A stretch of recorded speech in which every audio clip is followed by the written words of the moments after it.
অহংকার এটি একটি মারাত্মক শব্দ।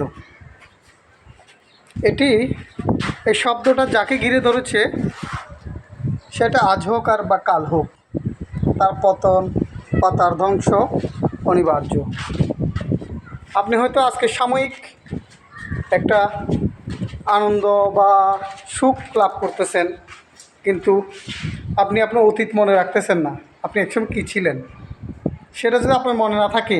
হ্যাঁ, আপনি যদি আপনার বর্তমান সিচুয়েশন অনুযায়ী আপনি মানুষের সাথে আপনি অতীতের কর্মফল, অতীতের চিন্তাভাবনাগুলো থেকে বেরিয়ে আসেন, অতীতের যে আপনার যে অবস্থা ছিল সেখান থেকে আপনি আপনার অতীতকে মনে রাখেননি, আপনার মধ্যে অহংকার বিরাজ করতেছে, সেটা আজ হোক বা কাল হোক, আপনার ধ্বংস বা আপনার পতন অনিবার্য। এটা যুগে যুগে ঘটেছে, এটা বর্তমানেও ঘটছে, আগামী দিনেও ঘটবে। ধন্যবাদ, ভালো থাকুন, সুস্থ থাকুন। অন্যদিন অন্য একটা ভিডিও নিয়ে আসবো।